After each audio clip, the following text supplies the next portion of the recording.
నేను విజయవాడ కనకదుర్గ మాతను మంగళవారం రోజు దర్శనం చేసుకొని ఇప్పుడు పానకాల స్వామి దగ్గరికి వెళ్తున్న నరసింహస్వామి దగ్గరికి. మీకు అక్కడికి వెళ్ళాక ఈ వీడియో అలా ఉంటే మాత్రం ఖచ్చితంగా తీసి చూపిస్తాను, లేకపోతే బయట టెంపుల్ చూపిస్తాను. మీరు దర్శనం చేసుకోండి. అక్కడ నేను ప్రస్తుతానికి విజయవాడ బ్రిడ్జ్ మీద నుండి వెళ్తున్నాను. చూడండి, నేను చూపిస్తాను. చూడండి,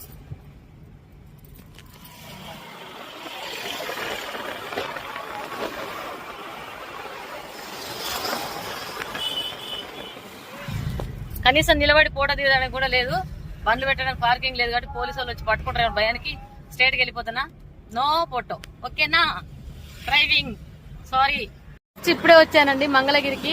పానకాల స్వామిని, మనకెంతో అద్భుతమైన దేవుడు లక్ష్మీ నరసింహస్వామిని దర్శనం చేసుకోవడానికి వచ్చా. మీ అందరూ తెలుసు, మొన్ననే లక్ష్మీ నరసింహస్వామి అంటే మనకు యాదగిరి గుట్టకి వెళ్ళాను. ఇప్పుడు నేను ఆంధ్రలో మంగళగిరికి వచ్చానండి. చాలా అద్భుతం. ఫస్ట్ ఇంటర్ వెళ్తున్నాను, వెళ్దాం రండి. లోపలికి చూద్దాం. కెమెరాలో ఉందో లేదో నాకైతే తెలియదు, చూద్దాం, ఒకసారి ట్రై చేద్దాం. పానకాల స్వామి టెంపుల్ కు పైకి ఎక్కిస్తున్నాను కారు. నా సేవలసులందరికీ నమస్కారం అండి. నేను మంగళగిరికి వచ్చాను పానకాల నరసింహస్వామిని దర్శనం చేసుకోవడానికి. నాకు ఎంతో సంతోషం అనిపిస్తుంది. పైకి వెళ్ళేంత వరకు ఒక వీడియో పెడతాను. పైకి వెళ్ళాక నరసింహస్వామిది అక్కడ పైన ఏముని అన్ని తీసి వీడియో ఖచ్చితంగా చూపిస్తానండి. చూడండి, పోతుంటే ఎంతో ప్రశాంతంగా ఉంది. ఆ తండ్రి దగ్గరికి వస్తుంటే ఇంకా సంతోషం అనిపిస్తుంది. దానికైతే కొండపైకి కారు ఎక్కించిన కానీ ఇంకా పైకి నడవాలంట నరసింహస్వామి దగ్గరికి, లక్ష్మీ నరసింహస్వామి దగ్గరికి. వెళ్దాం రండి, చూద్దాం. నాకైతే పైన ఇట్లా తిరుక్కుంటూ వచ్చాను కదా, చాలా హ్యాపీగా అనిపించింది. ఇప్పుడు కొండపైకి తీసుకెళ్తాను రండి. ఇదిగోండి లక్ష్మీ నరసింహస్వామికి పైకి వెళ్ళాలి. ఇంకొంచెం పార్కింగ్ ఇక్కడ, పైకి వెళ్దాం రండి. నడిచి కొంచెం నడవాలంట, చూద్దాం, నడదాం, ట్రై చేద్దాం. చిన్నగా కాళ్ళు నొప్పున్నా సరే నడుస్తా. పానకాల స్వామి గుడికి వచ్చామండి. ఇక్కడ అన్ని రాసిపెట్టున్నాయి, ఏంటో నాకు తెలియదు, కొంచెం చదువుకోండి దయచేసి. నేను లాస్ట్లో పెడతాను ఈ వీడియో మొత్తం.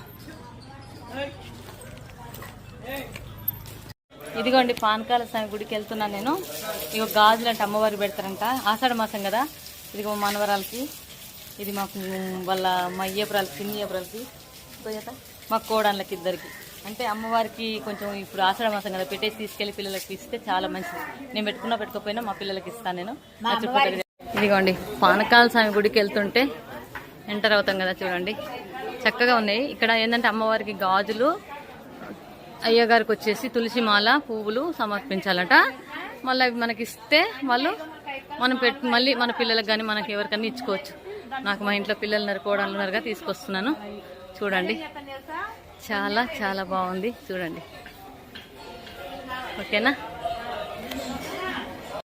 చూడండి, లక్ష్మీదేవి పూజకు మనకు శాలిగ్రామ్, అది దేవుని శివయ్యకు ఇంట్లో అభిషేకం చేసుకుని పెట్టుకోవచ్చు. ఈ గుర్రె గింజలు తెలుసు కదా, ఇలా గవ్వలు, పెద్ద గవ్వలు, ఇవన్నీ పూజ సామానే.